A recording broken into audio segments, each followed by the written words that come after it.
Big boss 11ರ ವೀಕ್ಷಕರಿಗೆ ಹಾಗೂ ನನ್ನ ಯೂಟ್ಯೂಬ್ ಚಾನಲ್ ವೀಕ್ಷಕರಿಗೆ ಬೆಳಗಿನ ನಮಸ್ಕಾರಗಳು. ಇವತ್ತು ಏನು ವಿಷಯ ಹೇಳೋಕ್ಕೆ ಬಂದಿದ್ದೀನಿ ಅಂದರೆ, ಹನುಮಂತ ಅವ್ರ ಬಗ್ಗೆ ಒಂದು ವಿಷಯವನ್ನು ಹೇಳೋಕ್ಕೆ ಬಂದಿದ್ದೀನಿ. ಏನಂದರೆ, ಮೊನ್ನೆ ವಾರದ ಕಥೆಯಲ್ಲಿ ಕಿಚ್ಚ ಸುದೀಪ್ ಸರ್ ಅವ್ರ ಜೊತೆ ಒಂದು ಮಾತು ಬಂತು, ಯಾಕೆ ನೀನು ಡಲ್ ಆಗಿದೆ ಅನ್ನೋ ಒಂದು ಮಾತು ಬಂದಾಗ, ಸರ್ ರೀ ಭಾಳ ದಿನ ಆಯ್ತು ರೀ, ನನಗೆ ತಂದೆ ತಾಯಿಗಳು ನೆನಪಾಗ್ಲಿಕ್ಕತ್ತಾರ್ರಿ, ಅದಕ್ಕೆ ನನಗೆ ಭಾಳ ಬೇಸರ ಆಗಿದ್ರಿ, ಅವ್ರ ಜೊತೆ ಮಾತಾಡಬೇಕಾಯಿತು. ಅದು ಮಾತಾಡಿದರೆ ನಾನು ಮತ್ತೆ ಮೊದಲಂಗೆ ಚಾರ್ಜ್ ಆಗಿಬಿಡ್ತೀನಿ ರೀ, ಇನ್ನೂ ಸ್ಟ್ರಾಂಗ್ ಆಗಿ ಆಡ್ತೀನಿ ಅನ್ನೋ ಮಾತು ಹೇಳಿದರು. ಆದರೆ ಕಿಚ್ಚ ಸುದೀಪ್ ಅವರು ಅದನ್ನು ಶನಿವಾರ ದಿನ ಈ ಮಾತು ಹೇಳಿದರು ಹನುಮಂತವರು. ಆದರೆ ಶನಿವಾರ ಹೋಗಲಿ, ನಿನ್ನೆ ನಡೆದ ಈ ಆದಿವಾರದ ಎಪಿಸೋಡ್ನಲ್ಲೂ ಕಿಚ್ಚ ಸುದೀಪ್ ಅವರು ಹನುಮಂತರವರಿಗೆ ಅವ್ರ ಮನೆಯವ್ರ ಜೊತೆ ಮಾತಾಡೋಕ್ಕೆ ಅವಕಾಶ ಕೊಟ್ಟಿಲ್ಲ. ಮುಂದೆ ಈ ಬರೋ ವಾರದಲ್ಲಿ ಏನಾದರೂ ಮಾತಾಡ್ತಾರ ಅನ್ನುವಂಥ ಒಂದು ಸಿಚುವೇಶನ್ ನಾವು ಎದುರು ನೋಡ್ತಾ ಇದ್ದೀವಿ. ನೋಡೋಣ. ಅದಕ್ಕೆ ಮುಂಚೆ ಈ ಹನುಮಂತ ಅವ್ರ ಬಗ್ಗೆ ಒಂದು ಪರಿಚಯ ಮಾಡಬೇಕಂದ್ರೆ, ಸರಿಗಮಪ ಸೀಸನ್ 15ರಲ್ಲಿ ಜಿ ಕನ್ನಡ ವಾಹಿನಿಯವರಿಗೆ ಸಿಕ್ಕ ಒಂದು ಹಳ್ಳಿ ಪ್ರತಿಭೆನೇ ಸರಿಗಮಪ ಹನುಮಂತು. ಅಲ್ಲಿಂದನೇ ಅವ್ರು ಸರಿಗಮಪ ಹನುಮಂತು ಅಂತೇಳಿ ಹೆಸರು ವಾಸಿಯಾದರು. ಅದಕ್ಕೆ ಮುಂಚೆ ಒಂದು ಚಿಲ್ಲೂರು ಭಟ್ಟಿ ತಾಂಡದಲ್ಲಿ ಕುರಿಗಾಯಿ ಆಗಿದ್ದ ಒಂದು ಬಡ ಕುಟುಂಬದಿಂದ ಬಂದಂಥ ಒಂದು ಪ್ರತಿಭೆ.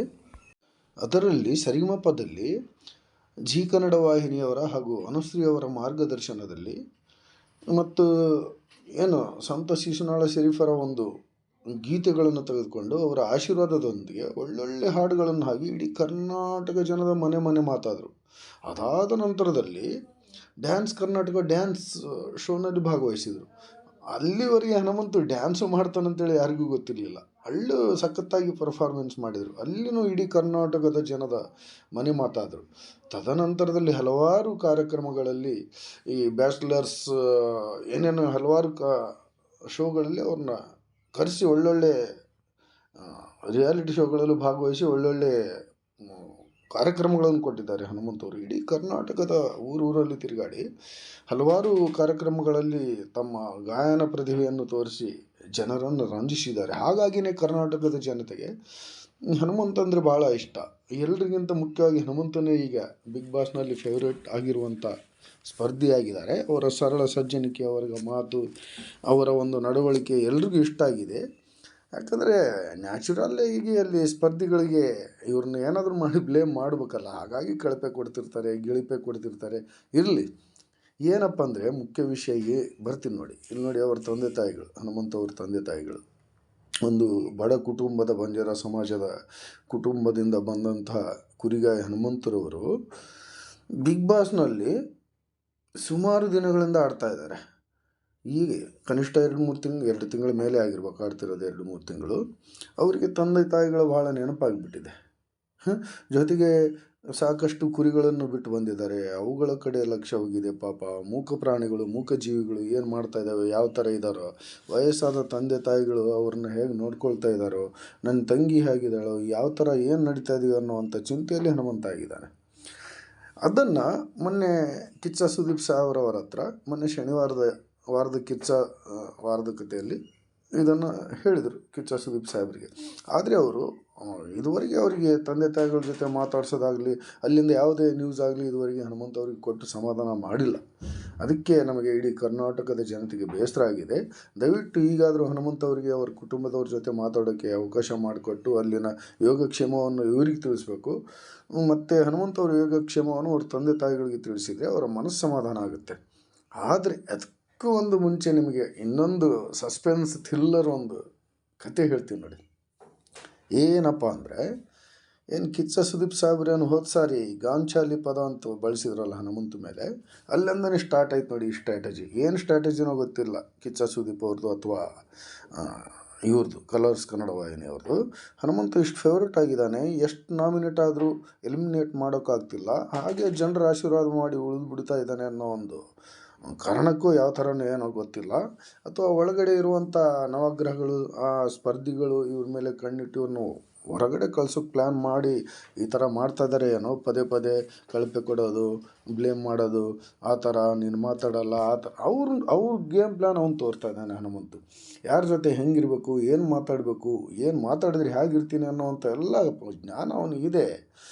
ಮೊದಲೆಲ್ಲ ಇಡೀ ಕರ್ನಾಟಕದ ಮೂಲೆ ಮೂಲೆ ಸುತ್ತಿ ಲಕ್ಷಾನುಗಟ್ಟಲೆ ಲಕ್ಷಾನು ಜನ ಜೊತೆ ಆ, ಮಾತಾಡಿ ತಿರುಗಾಡಿ ಬಂದಂಥ ವ್ಯಕ್ತಿ. ಎಲ್ಲ ಕಡೆ ವಾತಾವರಣ ಅವನಿಗೆ ಗೊತ್ತಿದೆ. ಹಾಗಾಗಿ ಆ ಒಳಗಡೆ ವಾತಾವರಣದಲ್ಲಿ ಒಕ್ಕೊಳ್ತಾ ಇದ್ದಾನೆ.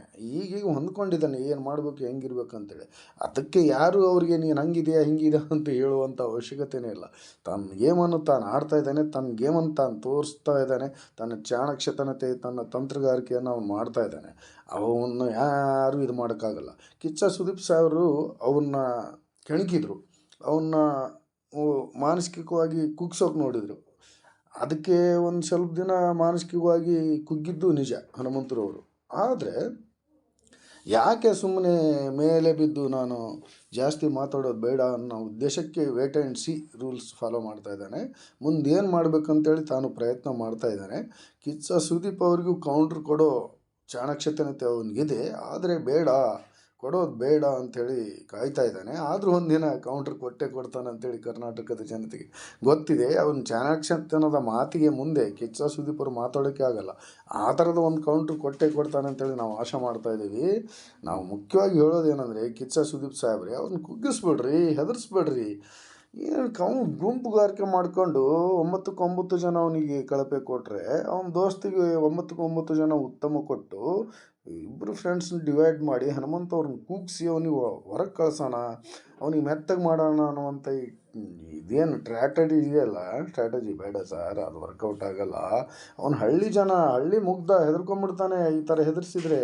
ಈಗ ಚೇತರಿಸ್ಕೊಂಡು ಬಿಟ್ಟಿದ್ದಾನೆ ಬಿಡಿ. ಜನ ಎಲ್ಲ ಸಪೋರ್ಟ್ ಮಾಡಿದರೆ, ಅವನಿಗೆ ಓಟ್ ಹಾಕಿದ್ದಾರೆ. 35-40% ಓಟ್ ತೊಗೊಂಡ್ಬಿಟ್ಟಿದ್ದಾನೆ. ಈಗೆಲ್ಲ ಅವನಿಗೆ ಧೈರ್ಯ ಬಂದುಬಿಟ್ಟಿದೆ. ನೀಟಾಗಿ ಆಡ್ತಾನೆ, ಎಲ್ಲರನ್ನೂ ಮೆಟ್ಟಿ ವಾದ ಮಾಡಿ ಏನು ಟಾಸ್ಕ್ ಕೊಟ್ಟರು, ಏನು ಟ್ರಿಕ್ಸ್ ಯೂಸ್ ಮಾಡಿದ್ರು ಅದನ್ನು ಗೆಲ್ಲೋ ಕೆಪಾಸಿಟಿ ಇದೆ ಅಂತ ನಾವು ನಿಮ್ಮ ಹತ್ರ ಮನವಿ ಮಾಡಿಕೊಡ್ತಾ ಇದ್ದೀವಿ. ನಿಮಗೆ ಮನವರಿಕೆ ಮಾಡ್ತಿದ್ದೀವಿ. ಹಾಗೆ ನಿಮಗೊಂದು ಮನವಿ, ದಯವಿಟ್ಟು ಅವನಿಗೆ ಕುಗ್ಗಿಸ್ಬೇಡಿ. ಹಳ್ಳಿ ಜನ ಕುಗ್ಸಿದ್ರೆ ಹೆದರು ಬಿಡ್ತಾರೆ. ಸಿಟಿ ಜನ ಟೈಪ್ ಅಲ್ಲ ಇವರು. ಬಲ ತೋರಿಸೋರು, ಬಾಡಿ ಬಿಲ್ಡರ್ಸು, ಈ ಥರ ನಾಟಕ ಮಾಡುವಂಥ ಜಾಯಮಾನದ ವ್ಯಕ್ತಿ ಅಲ್ಲ ಹನುಮಂತ.